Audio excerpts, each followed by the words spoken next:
This computer. This takes a hot minute. All right.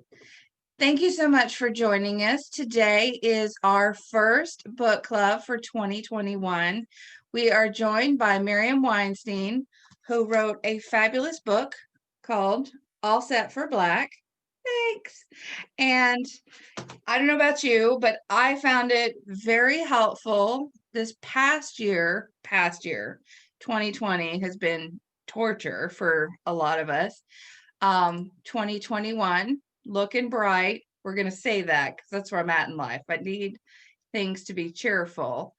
This book takes us out of the closet of mourning, and she pretty much gives us some help. She's experienced this grief. She's experienced the loss that you will read about in this book. So that alone is sad that she's had to experience that from friends and family. But it is a great help for the rest of us taking the time out of her schedule. She is joining us today. Thank you, Miriam. I really appreciate it. Well, it's wonderful to be here. So, Miriam, obviously, and unfortunately, a lot of people died. So, what puts you on the path of just writing this book because this is what happened? Well, I'm a writer. I have a background in journalism, so writing is what I do. But I do have to say, I was totally blindsided by the death of one friend of mine who died um, pretty quickly and surprisingly. And so sometimes when people are writers, they just figure, well, I'll just write about it and see what happens. And then that death, as so often happens, that death brought up memories of other deaths. And um, I wrote essays about them. And before I knew it, I had a book. And I tried to keep it, on the one hand, honest and real, and on the other hand, not be just totally depressed. But I tend to have a sense of humor, and so sometimes things are funny, and that's part of life, and that's part of how it works.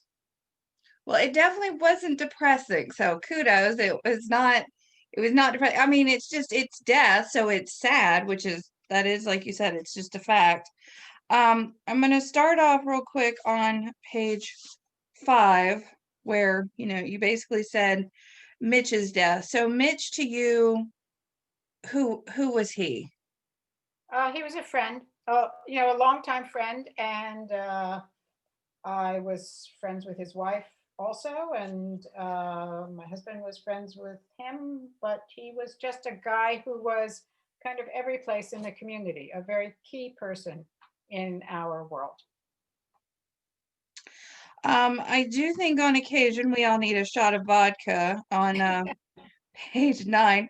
I'm surprised it's a Yiddish proverb, but then again, I don't know much Yiddish. So, man comes from dust and he ends in dust. In the meantime, a shot of vodka never hurts. Is that the full proverb? There's a lot of variations of things. Because I'm like, I can get the first part, but wow. Shot of something. That's super. Okay. I love it. Yes. Loving the sense of humor. That's fabulous. I'm all about that. That's what I said on my little tagline on my website. Because Lord knows I have one of those. And sometimes people just don't know how to take you, do they? All right. So essentially, we are trying to wear our black dresses because you were all set for black. So basically, fashion kind of played a small part in this. Um, do you find that dressing for the occasion is important in regards to the funerals?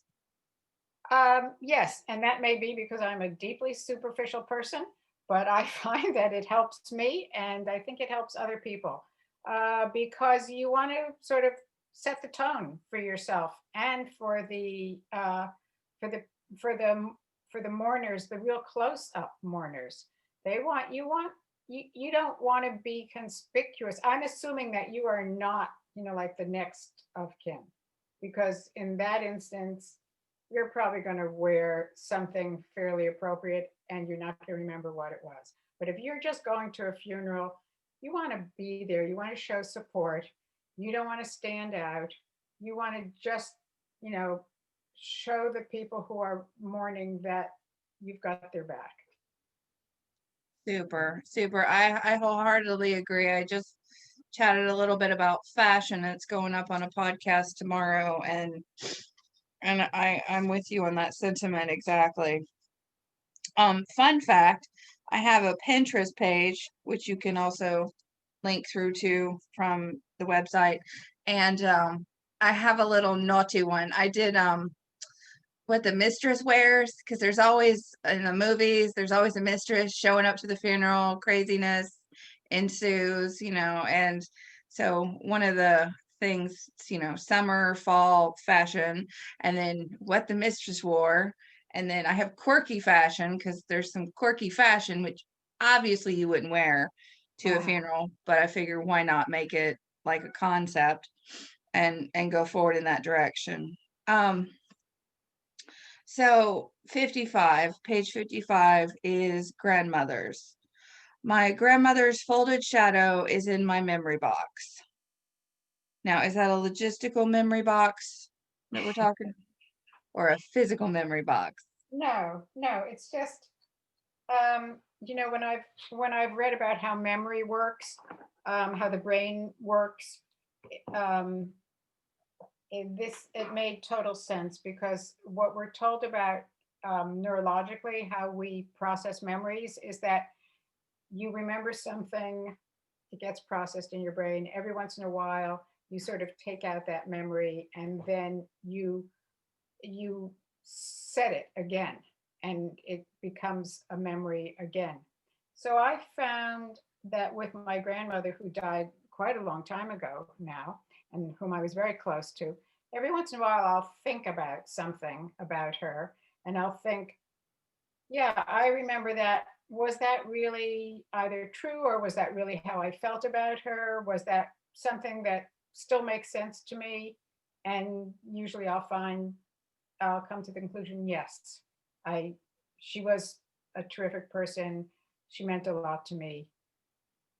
End of that memory. Then I'll put it back. Then I won't think about her for a while. My I consider her my last grandmother. My husband's grandmother passed away recently, and we we've taken her out of the box a few times, and we've kind of been like, I'll say she was a curmudgeon towards the end. Uh-huh. She was interesting, that one. And then out of my memory box, my great grandmother comes the most often. I was very fortunate. It was still a young age, but that I knew her, and I've got superb little memories, just drinking hot chocolate late at night, but simple, very simple memories, but very poignant, as you said. Um, all right. I might seem categorical here, but this is how I read a book and then make my notes when I'm hosting book club, from personal experience with my own book club. So I'm going with my experiences here. All right. Page 59. The keyword here is mingy, which I liked that word. Our culture is very secular, very do-it-yourself, very mingy when it comes to ritual. And if a culture is skimpy about those things, it is not going to leave a lot of space for the frankly depressing, unsexy way we feel in response to a death. How did you get to that? Very Well, mingy, I stingy. had to find out what ritual actually was. So the definition of ritual is a habit with meaning. Mm, Um, and there are some cultures which are overly ritualized, some that are under ritualized, and some they're just right. But ours is under ritualized, mm. which means that we don't go in for a lot of doing the same thing all the time. As a culture, we tend to value individualism. We tend to value making it up, being true to yourself, doing what feels right today. Mm. And so when something happens like a death and we're really thrown off, we tend not to have a lot to fall back on. Mm. So that's what I mean, that we're kind of mingy with ritual. We don't have a lot Okay. of things that, and it doesn't mean that you have to do them, but they have to be, it means Right. that they're available to you so Right. that you can think, oh yeah, that's what people tend to do, but I'm not going to do that piece of it. Or yeah, I'm just going to go with the whole program. I'm going to do this. Yeah, we don't have a lot of that. And in for December on I'm sorry, I do reference the website, but it's where I'm at in life. On the Celebrations of Life magazine website for December, I touched on the Jewish culture, and I noticed that the Jewish culture, they definitely have, I believe it's 5, if I remember correctly, stages for mourning. And that ritual seems to be rituals or spaces that they give to the mourner seems to be helpful, seems to kind of give you a pattern of like this happens, then this happens, then this happens. I mean, because legitimately in our brains, if we're hammered old school, which I am hammered old school, but I can go creative and think new school, it's, get them to the funeral home, get the wake or viewing on, get the funeral on, get the food on, yum yum, and then get done, and then we move on and get to the graveside, then get to the food, get done. So there's but in the Judaism, I'm sorry if I'm saying that wrong, but in that community, as far as this happens at this stage, this happens at this stage, that seemed to me to be helpful for that. At least that's how it's presented. It's helpful. Do you find? I mean, I don't know. Yeah, I find it very helpful to know that there's um, uh, a sort of a calendar that you're supposed to follow, and which is that Jews bury their dead very quickly. Mhm. Orthodox Jews will do it within 24 hours, hopefully. As you become less Orthodox, there's a little more leeway. And people will, it's called sit shiva for 7 days. You are in a period of real mourning. You're not supposed to go to work. You're not supposed to do anything, and people are supposed to come to you Mhm. and sort of take their cues from you. And then for a whole year afterwards, you're supposed to go to synagogue every week and recite a particular prayer in company. And so there's certain expectations, and I find it helpful to have the expectations. And unless, depending on what kind of community you live in, Mhm. you can sort of, be a little looser about them, a little tighter about them. That's a good word, expectations. So you kind of know what you're dealing with and when you're dealing with it, because it's a wild time. I mean, if you're not planning for it, unless the person's been lingering in the death And stage. even if you are, even if the death is sort of expected, it's always a, a shock, Yeah. something that you Yeah. have to deal with. Yeah. Um, okay, let me see here. What was my exciting note over here? Okay, I will go into this one. Page 61. My next rant is about embarrassment, as in knowing what to do around a death. Here is the problem, because we have so little consensus about what is appropriate or expected, we feel uncomfortable, and so we do nothing. We don't write the call or make the call or say I'm sorry when we see the bereaved. We don't ask how's it going weeks or months afterward, or invite the survivor out to a movie or a drink. We're more likely to stew in our own discomfort, as if that is the most important, leaving the bereaved person one less place to turn. I have a friend who's a widow. It seemed to happen the year we left and moved off to Chattanooga. Um, 2 people I knew had become widows. And her situation now, 5 years on now, give or take, is people don't hit her up to go do stuff. That's very slangy, wasn't it? Yes, it was. They don't invite her. They don't invite her out because it was like a couple. Now it's not a couple. So that is very poignant. And apparently it is on us because it's our embarrassment versus obviously we Right. don't consider what they're going through. Right. And, you just have to get out of yourself, Mhm. and get over your embarrassment, and think of how the other person is doing or might be doing. And, often we feel a little uncomfortable. Um, Again, because some of the expectations are so amorphous around how we're supposed to act. So we feel uncomfortable, we don't know what to do, and so we just avoid it, which is the worst thing that you can do. You can, you know, it's our people are afraid that they won't do the right thing. Well, maybe you won't do exactly the right thing, but you'll do something, and Mhm. something is better than nothing. True. Yes. True. The ongoing joke in my husband's family is his mother loves cards, so she must send a card. So cards are very beneficial, even for the birthday, down to the birthday card. She was stressing this past month, and I was like, please just don't. Just wrap it in a chocolate bar. It'll be fine. He's not the guy that needs the cards, but it is the thought that counts, I think, at the end of the day. Page 63, closure. All right. It's at the end of the short paragraph. When we don't hold on to the ashes, but rather scatter them or bury them, it can look like the opposite, like we want to be done with that phase of our lives. You can make the same argument for a burial. Either way, we have achieved that magic goal, closure. I mean, do people ever really achieve closure? Is it more about the person's death, but obviously not their memory? Or how would you go about that?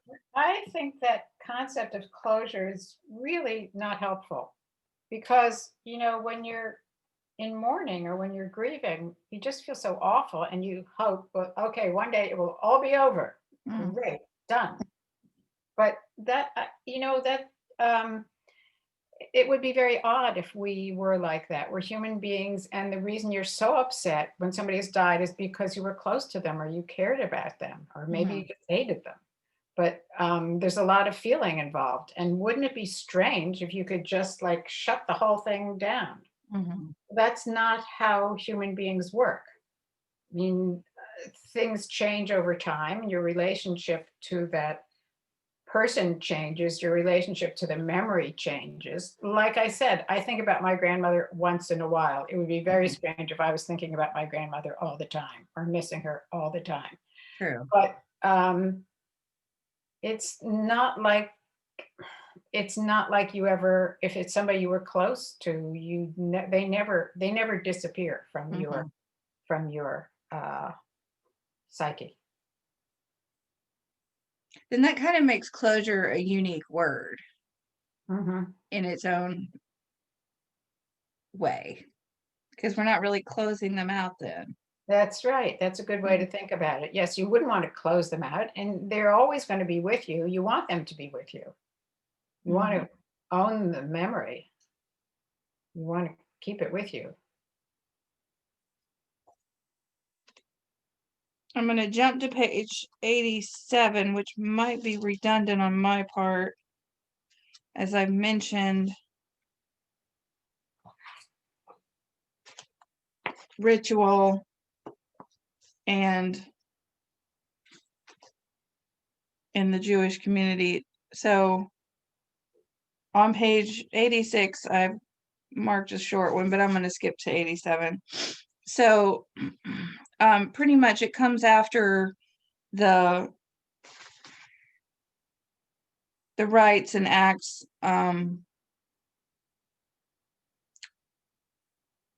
where we were talking about, burying the person within 24 hours, then burial, moving on to Shiva and staying at home and such. So on page 87, these guidelines or customs or rules, depending on your point of view, take the pressure off the mourner at a time when the last thing the person needs is the pressure to figure out what they should be doing.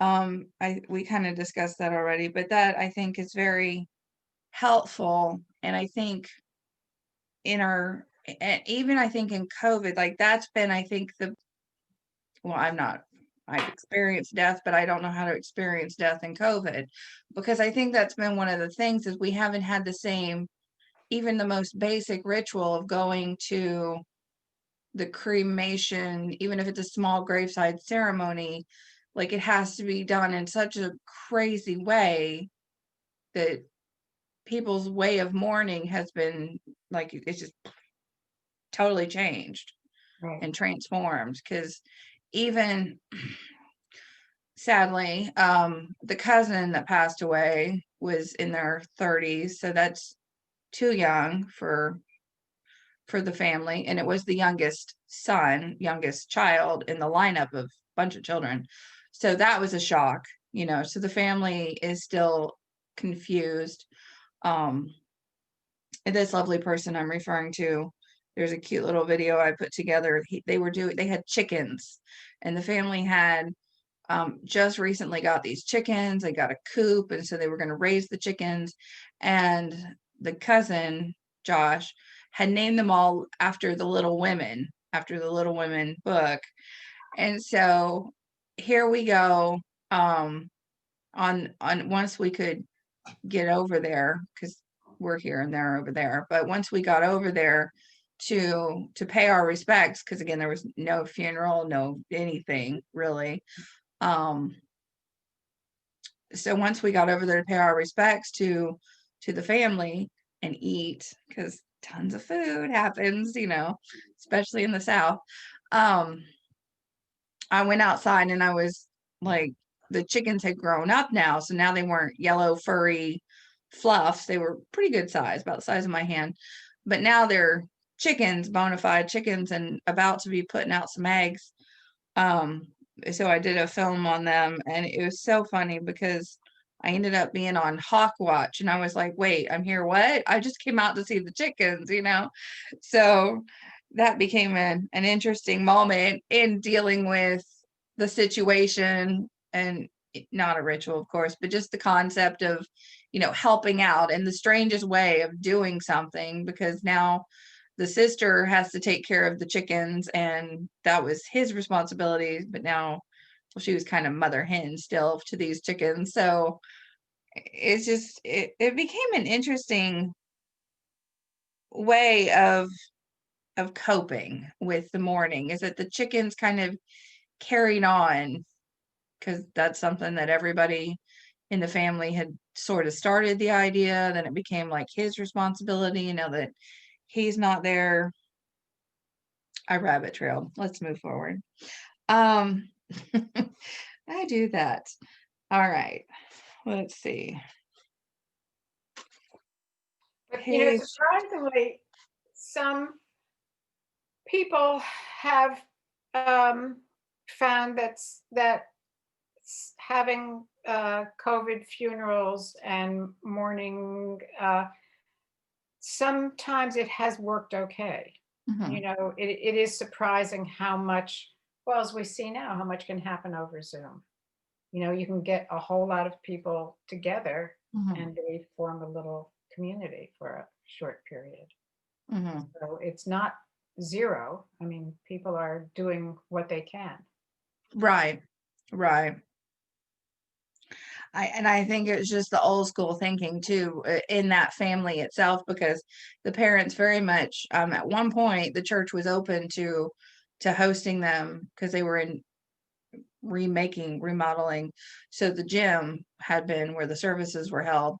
So quite literally they were going to do something in the gym, and then people started getting sick in the family. So that delayed and then delayed, and then it just became forget about it type thing. So they were very much looking to do something, but then it just kept getting wiped off because, A gets sick, which is a very important person in the family, then B gets sick, very important person in the family. Mhm. So the head of the family is pretty much, then they were like, forget about it. Okay, I'm going to move to page 89, where the last paragraph, death and mourning are tough taskmasters, whipping us around in ways we may not appreciate and certainly can't always control. And that's for sure.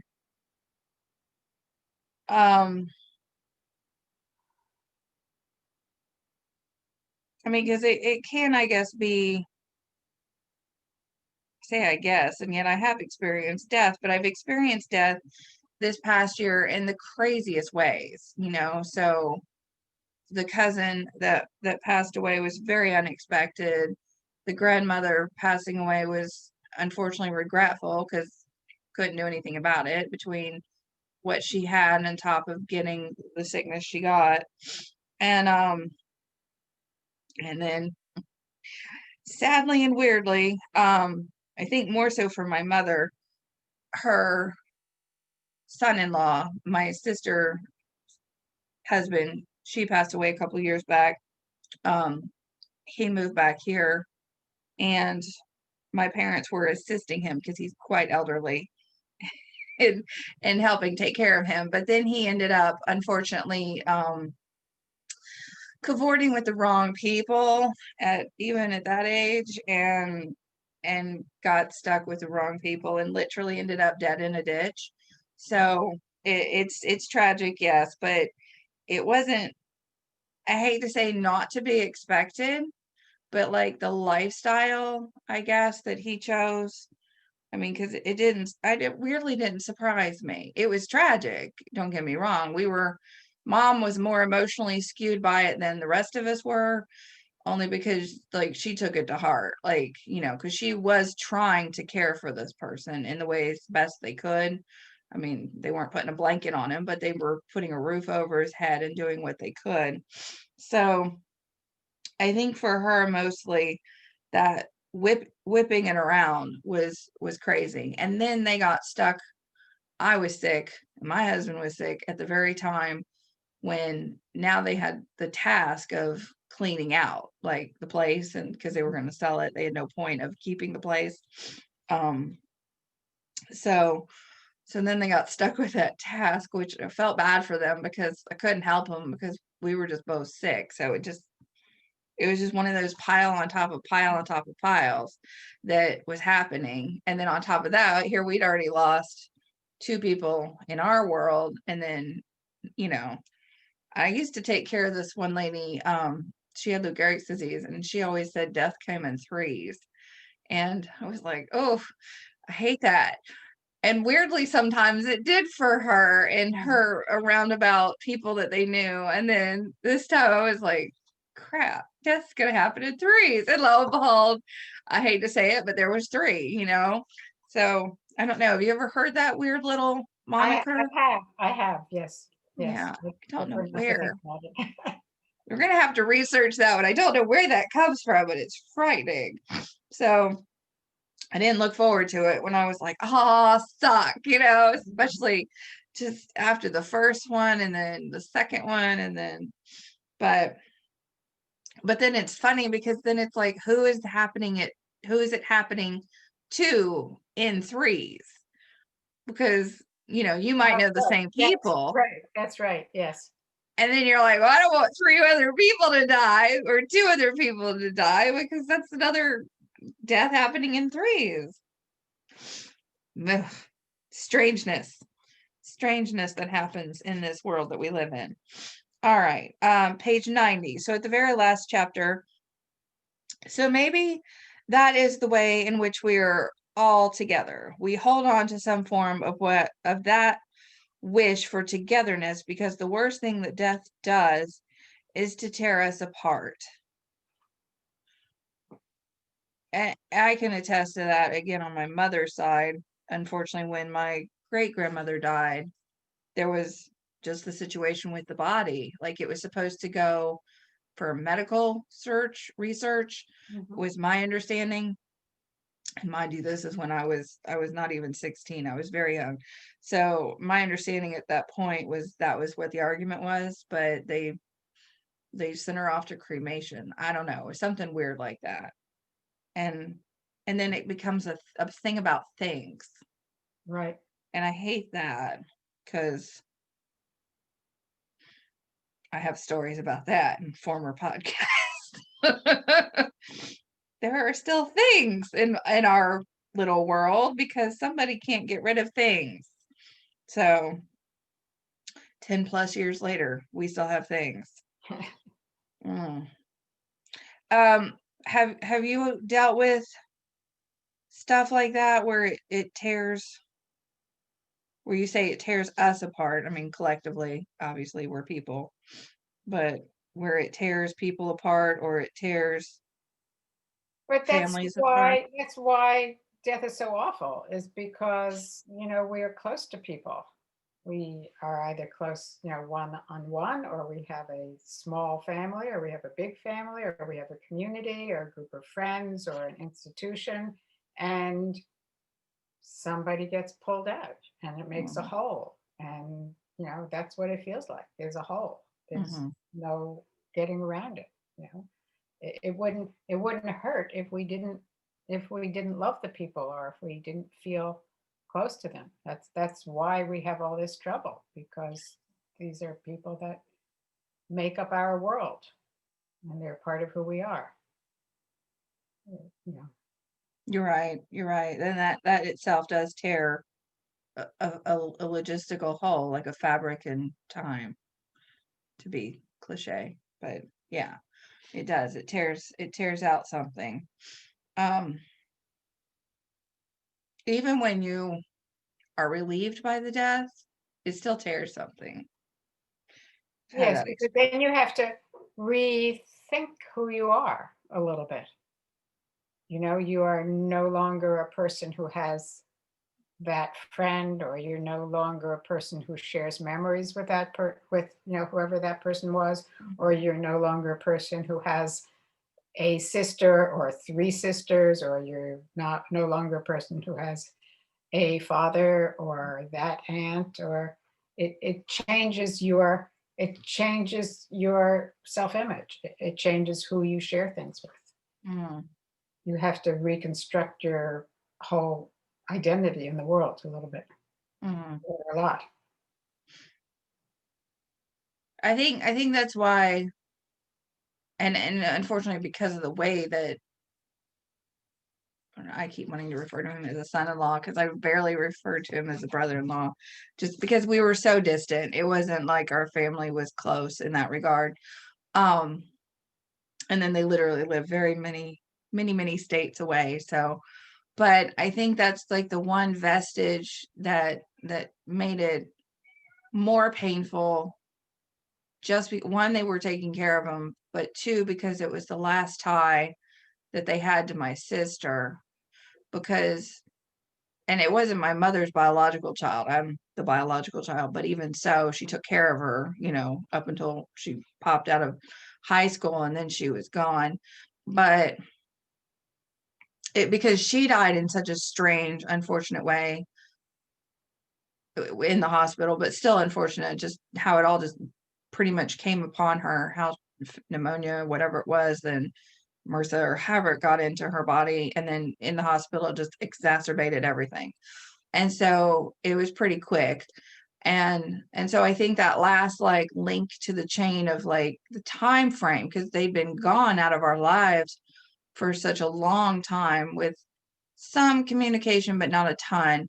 And then this was like the last way to have conversation. Mm.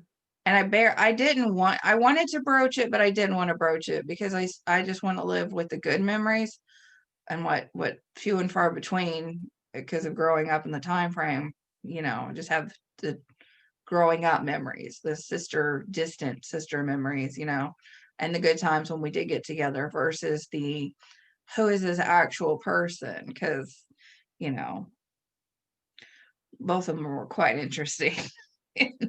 in the way they chose to go about life. But anyways, there are those. All right, so let's see. Page 107, something has grounded you. Let's see what that was about. This was after another death, unfortunately, and this was after I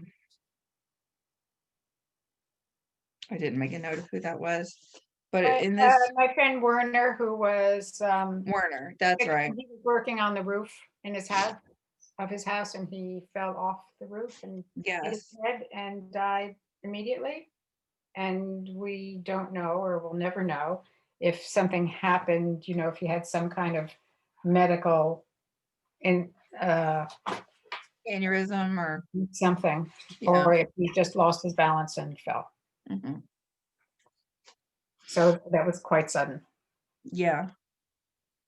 Yeah, I had a really good friend who her husband passed away, but he fell off the ladder landing on his back, and then like 2 days later he died, which was, you know, there's something about falling off ladders. It's not a plan. Just anytime, I always encourage people to pair up.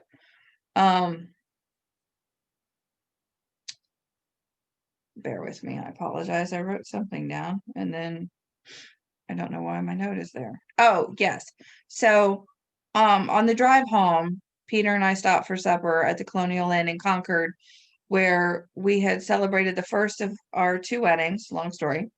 It was a reasonable place to stop. We had passed lots of other reasonable places. I felt the need of some place that would ground me.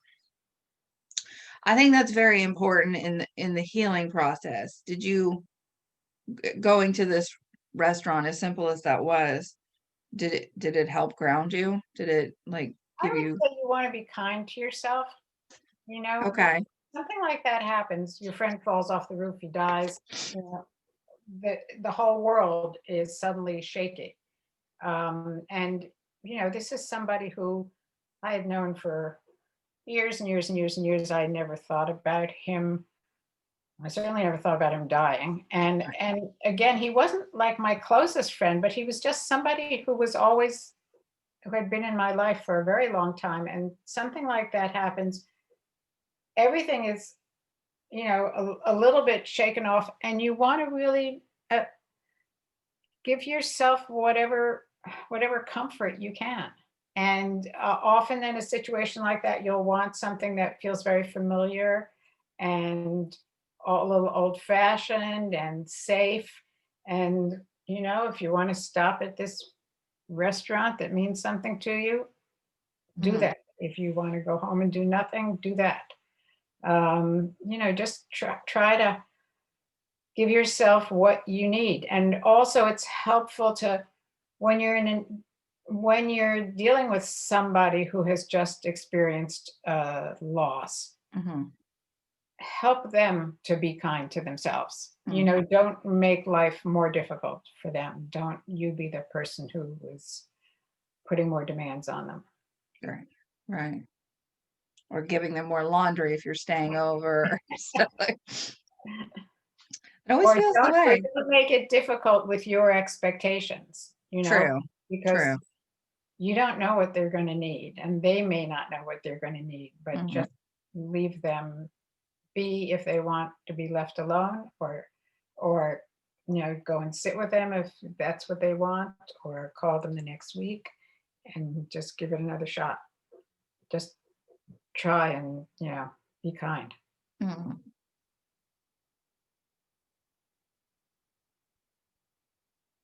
That's true because I mean I think like we all grieve differently and in so doing, we may anticipate okay, 5 days later you should be better, but obviously 5 days later you may not be better, level of relationship aside, it could still hit you the same way or come back at you the same way, or you could be better, but at the same time you may not be. 5 days after that, 5 days, it could really go haywire.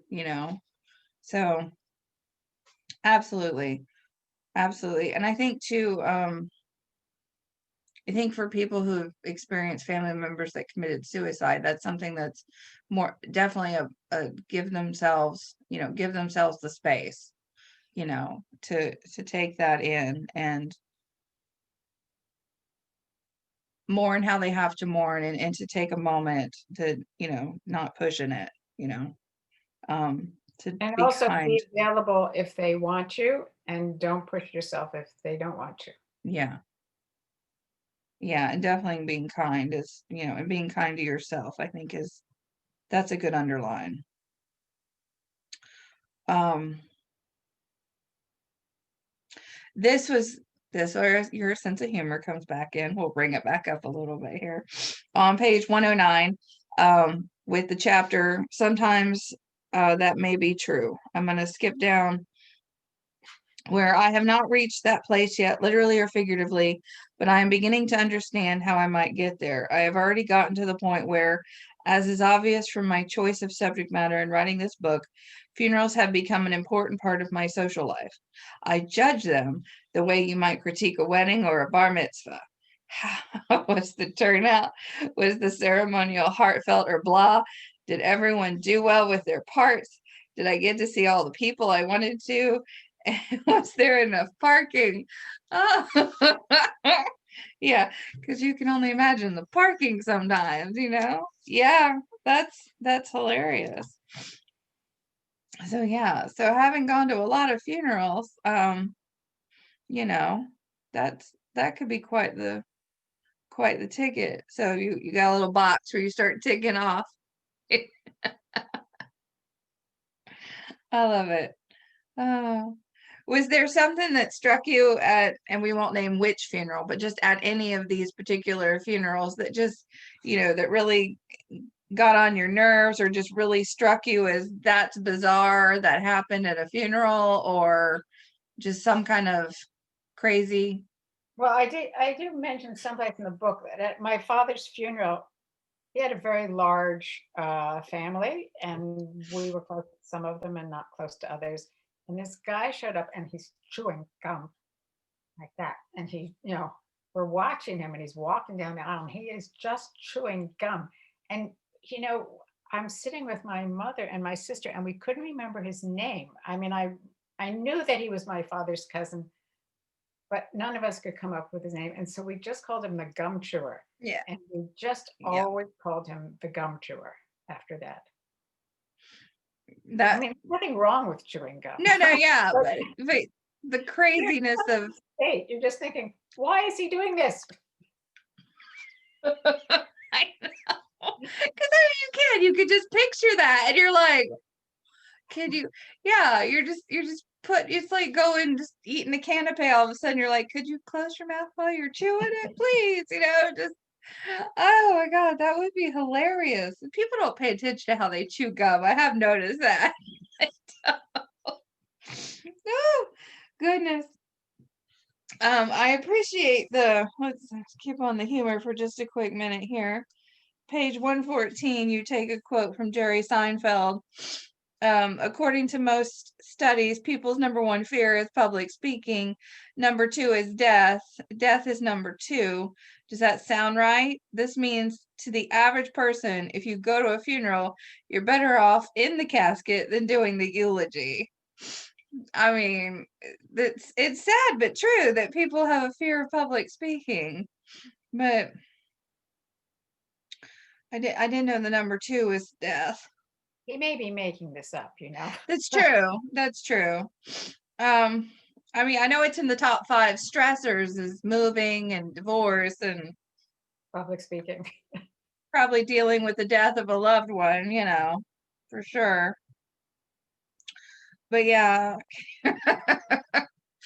Oh, can you just imagine? No, I'd rather be in the casket than sitting here giving this eulogy. My goodness. I've not been called upon to do a eulogy. I was very fortunate. One of the people I know, I believe it was in the August issue, she gave me August, September. Memory fades. I have these recorded so I don't have to think too much. She gave us a great article on how to write a eulogy in like timeline snippets and such. And I'm gonna have to refer to it if I ever need it, because Lord knows, I mean, and I do appreciate where you carry on page 121, where you pretty much just say, give it to them straight. And I do like your reference to the elephant in the room. That one's good. I'm gonna back up now that I saw that. Page 119 at the bottom. Oh, yeah. And here we come to the elephant in the room. The reason that Wendy lived in a fairy tale mansion was that her husband, who was also come from humble circumstances, was a brilliant guy who made a ton of money and bought a big place and got to hang out with interesting people. And so we'll skip down. I allude to this in a gentle way, saying that, for example, when we went on our walks together, Wendy used to complain about Bernie, or that over the year of cancer, Bernie became a person transformed. The people who knew the real story knew that I wasn't ignoring the elephant, excuse me, knew that I wasn't ignoring the elephant, but I only showed, as it were, the tip of the trunk. Each case is different, and you will have to decide how to refer to that pachyderm. I appreciate that, because there are things about people's lives, in-laws in case, that have passed away and died dead in a ditch, that you kind of don't want to, you don't want to refer to their crazy lifestyle in that eulogy of sorts. I mean, But you don't want to say they were a saint. right, yeah. They were a fabulous philanderer of women. No, not exactly PC. No, you're right. Definitely. Pay attention to the pachyderm. Yes, so 121 then is giving it to us straight. Plus is if we come out of the experience with a lesson learned. If this person's life can be neatened up or boiled down to something we can take away with us. Whatever it is, it's best to say it plain and unadorned. We live in a time that is suspicious of rhetoric, allergic to hyperbole, so just give it to us straight. That's beautifully put. Just, I don't know about suspicious It of doesn't rhetoric. always work, it only works if you can boil it down, because not everybody has one trait that characterizes them. Or, sometimes you're called upon to speak at a funeral because you had some particular relationship with that person. Well, if that's the case, yes, you can say that. But if you were just one of many grandchildren or something, that's not necessarily going to work. True. Just give it to them straight. I like that. All right. And then on 122, I'm going to end here. Advice for delivery. So here is my advice for actually delivering the speech. Make an extra copy, which is very smart, and give it to somebody to hold. With all the emotional pinballs careening around, there is a better than average chance that you will forget your paper or lose it en route. Did you do this, and hence you learned? But boy, I was nervous. And then the trick about clenching your fist so that you can feel that it. actually works. A friend of mine told me that if you're very nervous, like anytime, if you have to give a talk or stand up or do anything, if you go like this and you really squeeze hard so you feel your nails and it really hurts you a little bit, do it for a couple of seconds and then let go.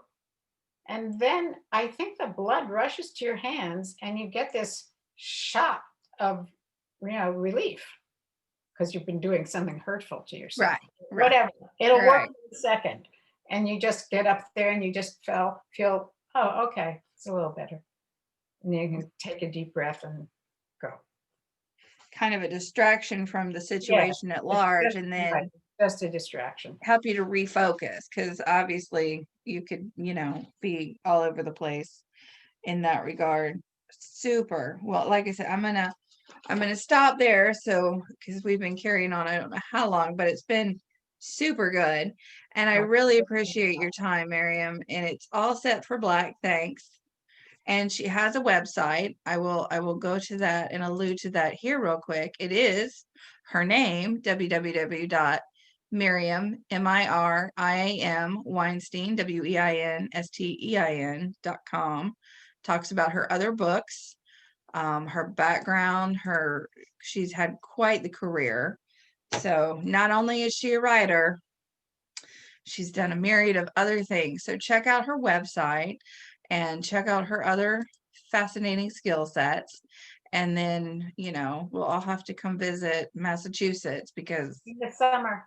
in the summer, yes, definitely not the winter, but in the summer. So that was our first book club for 2021. Miriam, again, thank you so much for your time. Thank You have you. been such a blessing. Thanks for coming on. Thanks.